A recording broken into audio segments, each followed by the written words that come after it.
Good morning, everyone. I'm the Reverend William Levwood. My pronouns are he and him. Let us begin our service. If you're in the sanctuary, please silence your phones. If you're at home, close your other windows. Take a deep breath as we center ourselves for worship.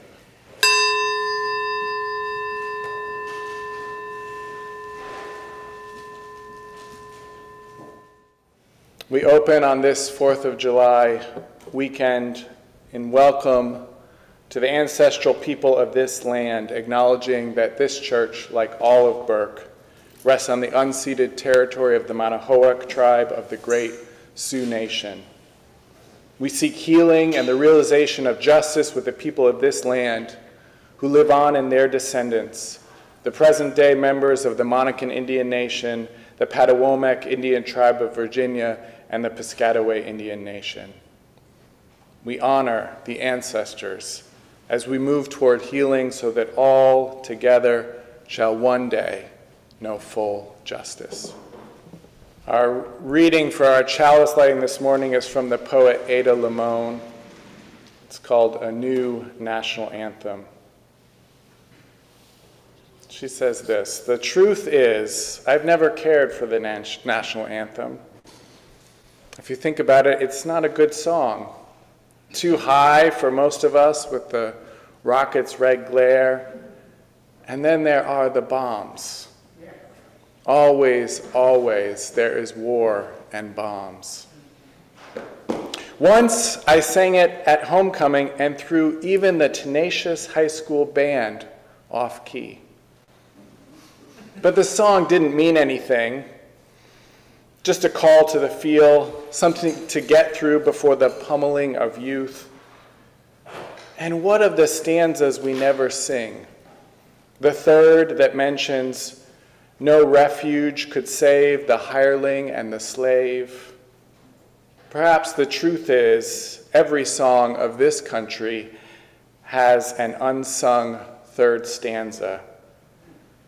Something brutal snaking underneath us as we blindly sing the high notes with the beer sloshing in the stands, hoping our team wins. Don't get me wrong. I do like the flag, how it undulates in the wind like water, elemental, and best when it's humbled, brought to its knees, clung to by someone who has lost everything, when it's not a weapon, when it flickers, when it folds up so perfectly you can keep it until it's needed, until you can love it again, until the song in your mouth feels like sustenance, a song where the notes are sung by even the ageless woods, the short grass plains, the Red River Gorge, the fistful of land left unpoisoned. That song that's our birthright, that's sung in silence when it's too hard to go on, that sounds like someone's rough fingers weaving into another's, that sounds like a match being lit in an endless cave. The song that says, my bones are your bones, and your bones are my bones. And isn't that enough? Welcome to Accotink Unitarian Universalist Church. I am Jen Carlson. My pronouns are she, her, and I'm your worship associate today. This congregation is a welcoming and inclusive community that seeks to create a more just and compassionate world. I hope you got a name tag or have put your name on your Zoom name tag. If you need help with that, let us know in the chat. If you're new to Accotink and would like to talk more about this church, please be sure to reach out to me, our Minister Reverend William Levwood, one of today's greeters. Whether you're a longtime member or something, or a newcomer or something in between, we encourage you to stay for our social hour, online and in person immediately after the service. We're delighted that you came today. Welcome. Our story for all ages this morning is America, My Love, America, My Heart, written and illustrated by Daria Peoples-Riley. And I must confess there's some phrases in here that I will probably not pronounce correctly, just like I might not have pronounced Daria's name correctly. It could be Daria. So I apologize ahead of time for that.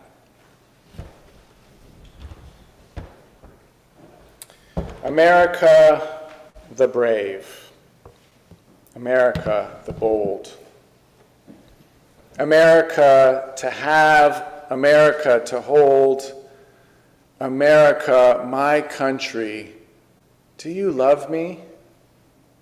Do you love me from the inside out? Do you love me from the outside in? Do you love the way I speak? In English? Yes? In Spanish? No? And in my Creole? Do you love mi fuerza, mo batay? The way my fists clench against my hips, the way my legs stretch strong? Do you love mi historia, mo voyage, from shore to shore, east to west, south to north, from then to now, from there to here, where my glory rises in the belly of my soul, where I swing my halo to and fro, where I am loved, where I am whole. Do you love me when I raise my hand,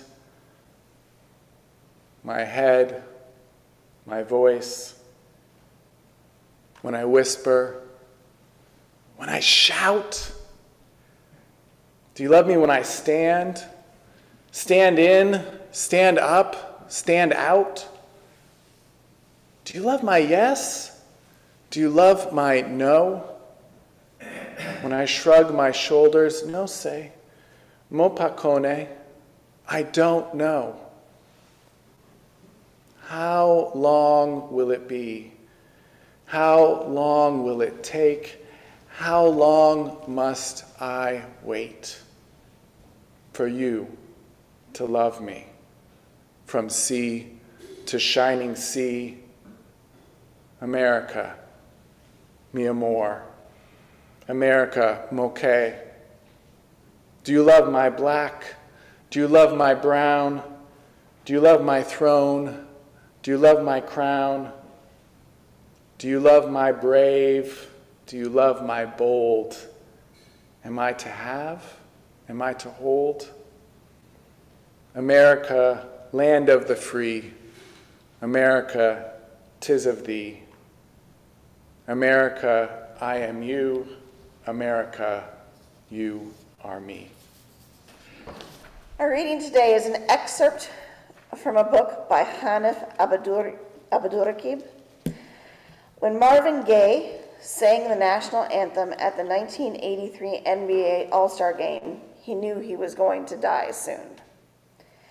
If you are in Columbus, Ohio, on July 3rd of any year, you will likely drag yourself downtown with a blanket in the middle of the day when the sun is still at its highest and most hungry. If you're lucky, you'll get a space at Huntington Park, where our beloved AAA baseball team, the Columbus Clippers, delivered back-to-back titles in 2010 and 2011. When the night comes, you'll fall back into someone's arms, or be in the arms that someone falls back in, or be the arms that someone falls back into.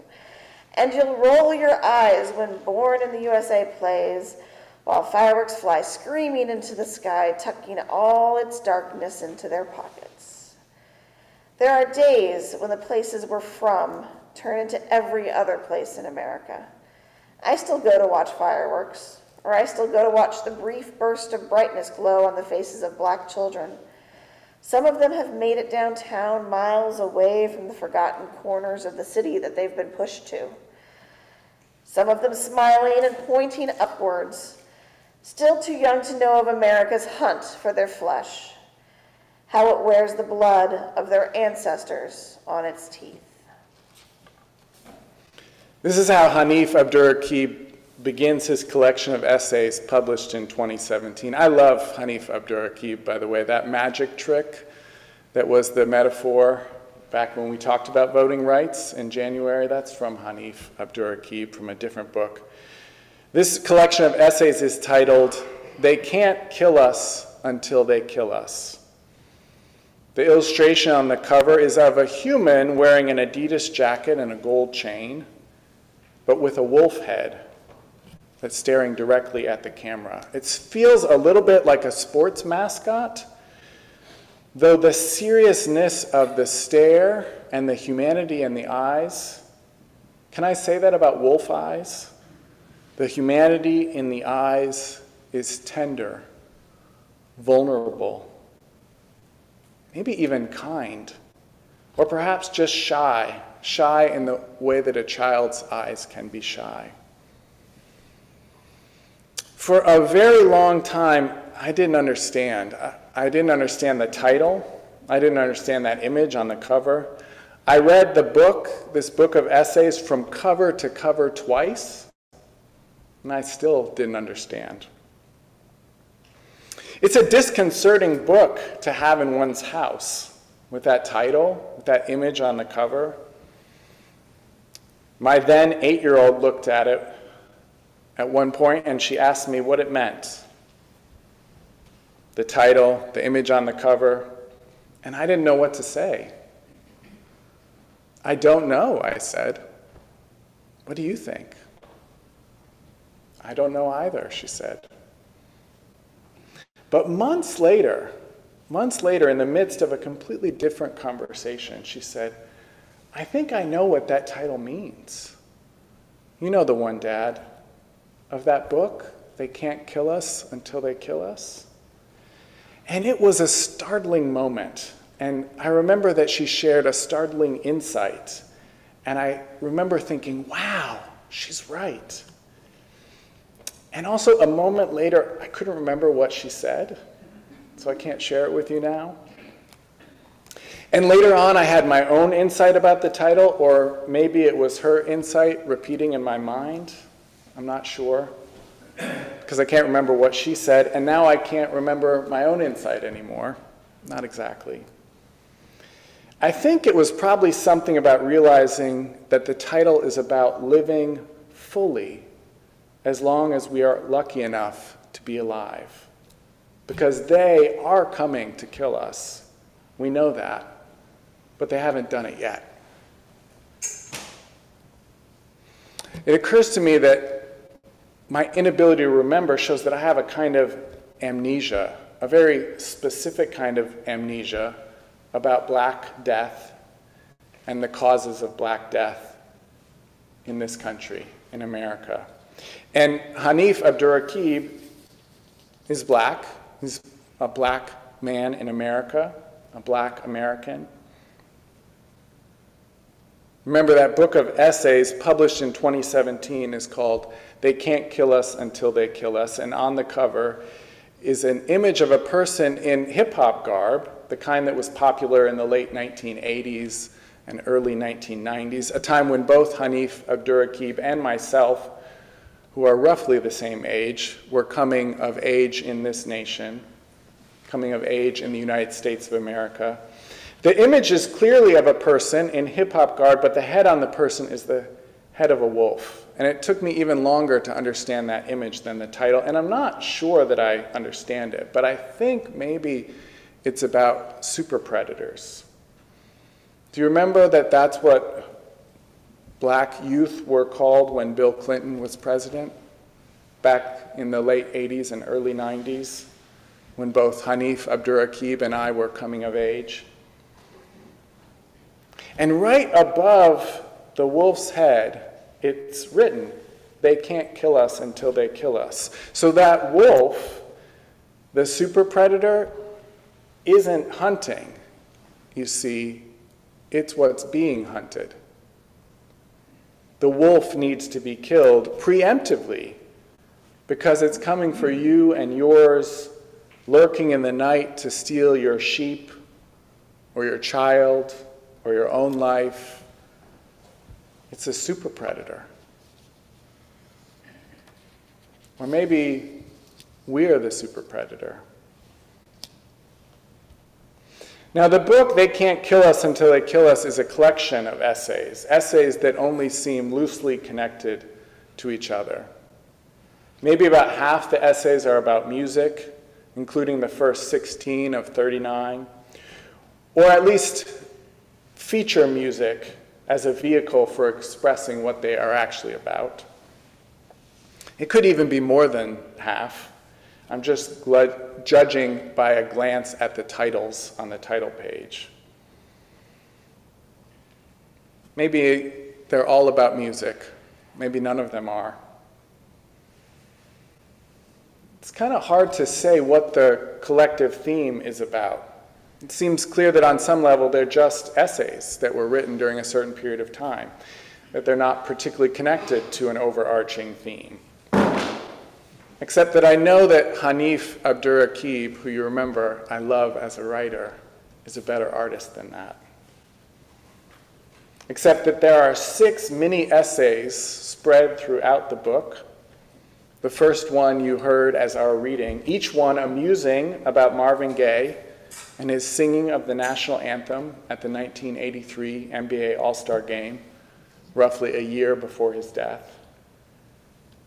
Except for the fact that there are essays whose titles are dates. Only 3 of them, but they're there. Only 3 of them, and they don't show up until the 5th and final section of the book.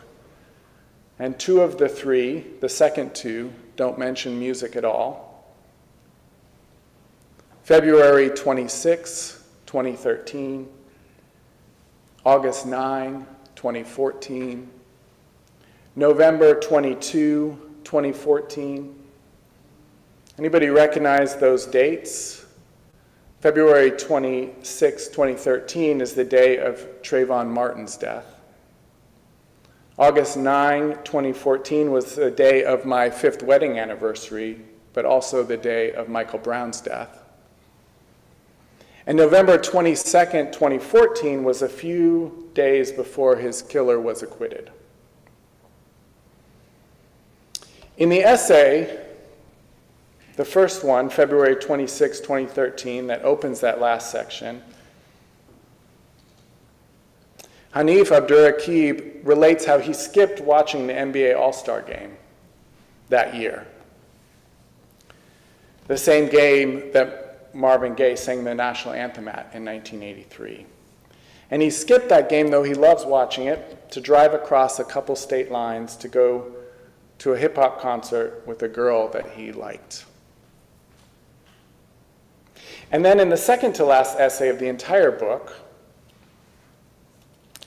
Hanif Abdurraqib describes visiting his girlfriend's family's home in rural Ohio, and I can't help but wondering if it might be the same woman. It's nearly Thanksgiving, a holiday Hanif Abdurraqib shares that his family doesn't celebrate, but one that his partner's family does. In this essay, he describes the different experiences of guns in his partner's family from his own. In that rural part of Ohio, he tells us, near enough to the south to see itself as southern, even if that's mostly in their imagination of themselves, hanging Confederate flags from their trucks as they head out to hunt deer. He relates that this is a people for whom the experience of guns is a joyful one. Something you do in November with your family. In contrast, Hanif Abdurraqib describes how his parents wouldn't even allow him to make his hand into the shape of a gun, much less have a toy gun, much less hold a real gun. Even so, there were guns where Hanif grew up in Columbus, Ohio, just as there were guns in rural Beaufort, Ohio, where his partner grew up. And there is this refrain in the essay. The first time it appears, it's spoken by his partner's father, who was responding to commentary on television news about gun control. And he responds to that by saying, "We all have a right to protect our families." And Hanif Abdurraqib writes, I think I agree with him, at least on the surface. So I nod slowly, lowly offer a small sound of affirmation. We all have a right to keep the people we love safe. Then he continues. He writes, the reason my parents gave for their hard stance on toys explicitly molded after weapons was that they didn't want their children to fall victim to the world's obsession with violence at such a young age. He writes, what's funny about my corner of Ohio and the corner of Ohio I'm spending Thanksgiving in is that both populations, though of vastly different demographics, can tell the difference between a gunshot and fireworks. This knowledge, he writes, is essential if you are black and a child in a house with big windows, perhaps dreaming of the outside world and all its possibilities. The key is the echo, he writes. A gunshot generally is a brief burst and then a brief echo. A firework, on the other hand, explodes and then echoes back, back, back. It swallows and keeps swallowing. So that even if the light never touches a sky you can see, the echo is what to listen for. He writes, I don't remember how young I was when I learned this, or if I will teach it to any children I may one day have to look after. We all have a right to keep the people we love safe. Now, I confess I can't tell the difference between a gunshot and a firecracker. But I can't help but notice the difference in the description of the echo of a gunshot and the echo of a firecracker. That the gunshot, that we could say personal thing or singular thing, is a brief burst and then a brief echo, a brief burst and then a brief echo. But the firecracker explodes and then echoes back, back, back, swallows and keeps swallowing. I think there's something being said there about violence in America and the roots of violence in America. Many, many years ago, not too many years after 9/11, in fact, I was having breakfast at a Waffle House or a diner. This was in Nevada City, California. And on the wall was a photo of a fighter jet. It was a big poster, framed, and there were some words that said, this is what freedom means, or something along those lines. Maybe this is the cost of freedom. I can't remember exactly. So I was a lot younger back then and a lot more naive. Young enough and naive enough that I asked the owners about this poster. In fact, I told them I really didn't like it.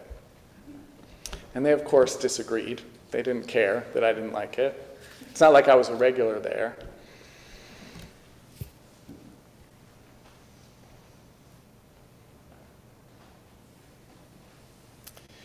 I want to connect that experience to these words also from Hanif Abdur-Raqib. He writes, in Beaufort, Ohio, he writes, we are different and then also not, the people of my temporary Thanksgiving geography and I. We both want to survive through another year. Still, they were taught to run toward guns for survival, and I was taught to run from them, or even the illusion of them. Soon, he writes, I will retreat to the kitchen and chop something large into something smaller with the sharp blade of a knife that I would never carry outside of this home for fear of what the land and the people in it would make of me. Tomorrow is Independence Day, celebrating the founding of this nation, and I can't help but wonder what freedom means. Who has this freedom throughout our history and who hasn't had it? Who has this freedom now and who doesn't? I love fireworks, and it's clear that Hanif Abdurraqib loves fireworks too. Loves the promise of them as they light up the sky. Loves the way that all Americans in all the different geographies and demographies of America become one people beneath the brightness lighting up the night sky. And yet, I can't help but notice the thread of violence running throughout the history of America, the thread of violence and the threat of violence running through the history of America, the running towards and the running away from guns, the way that violence animates the American dream from the very beginning until now. Those bombs bursting in air, now memorialized each year as fireworks. I can't help but wonder, what is freedom? How is it achieved? And who is it really for?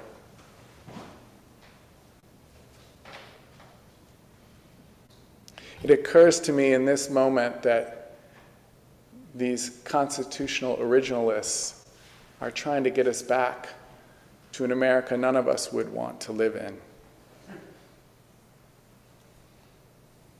It's a lot different who that freedom is for now than who it was for then. And that's a good thing. I told you at the beginning that Hanif Abdurraqib's book of essays, They Can't Kill Us Until They Kill Us, is connected by a series of mini essays about Marvin Gaye singing the national anthem at the NBA All-Star Game in 1983.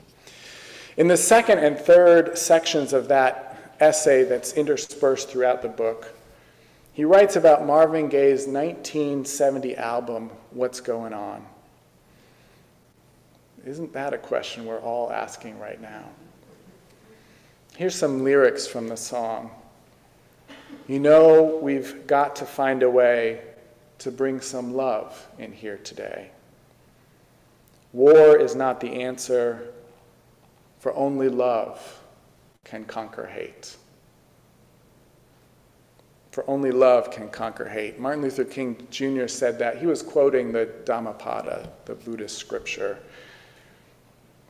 The song says, you know we've got to find a way to bring some love in here today, to bring some understanding in here today. Talk to me so you can see what's going on. Tell me what's going on. I'll tell you what's going on. So I mentioned in the meditation that a few days ago I was talking to my daughter about 4th of July, and I shared with you those questions that she asked me, what do you like about America and what do you want to change? So I want to invite you to revisit those questions again. What do you like about America? What do you want to keep the way it is? And what do you want to change about America? I invite you to revisit those questions and to take them into your life in the coming days and weeks. To take the questions and share them with each other. Tell me what's going on. I'll tell you what's going on. To take the questions with you and then to live into the answers to those questions. I'll close by talking about the fifth and penultimate section of that linked essay about Marvin Gaye, where Hanif Abdurraqib writes, for some of us, denying what this country is and what it is doing to our bodies is impossible. I'm going to say that again. For some of us, has a different meaning this week than when he wrote it. For some of us, denying what this country is and what it is doing to our bodies is impossible.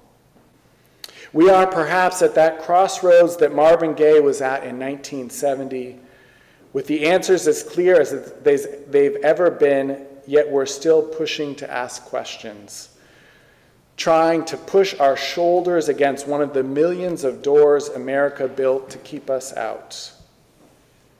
And we are all here, we unlikely patriots.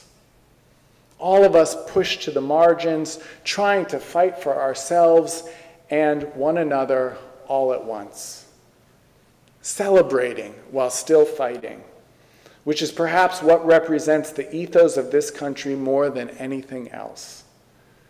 To bear witness to so much death that could easily be your own is to push towards redefining what it is to be a patriot in this country. And so, he continues, and so a transgender woman steps into the hallowed ground of the White House and fights to be heard in the name of undocumented transgender immigrants. And so a woman scales a flagpole and tears down a symbol of oppression with her bare hands. And so a community buries more of its own, but does not forget to celebrate and does not forget to sing.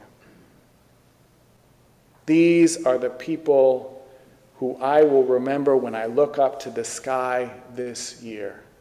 He writes, these are the people who I will remember when I look up to the sky this year, watch it explode in light, and hear a child laughing. What if, like Hanif Abdur-Rakib suggests, this is the ethos of our nation more than anything else, celebrating while still fighting, bearing witness to so much death while pushing to redefine what it is to be a patriot in this country, bearing more of our own, but not forgetting to celebrate and not forgetting to sing. So let this be our task this 4th of July as we watch the fireworks light up the night sky or listen to the echo, celebrating while still fighting. May it be so, and may we be among those who make it so. Though we extinguish our chalice flame, we carry within us what we've kindled. The light of inspiration, the warmth of compassion, the fire of commitment. May we bring these gifts into our lives and share them radiantly out into the world. I invite you now to join me in our community blessing. You may rise in body or in spirit as you feel called. With these words of David Bumbaugh. This church is dedicated to the proposition that behind all of our differences and beneath all of our diversity, there is a unity that makes us one and binds us together in spite of time, death, and the space between the stars. We pause now in silent witness to that unity. You may be seated if you're in the sanctuary. I don't have a rousing benediction. I leave you with those questions about America, what you want to continue to nurture and cultivate, and what you want to change. May it be so, and may we be among those who make that so, celebrating while fighting.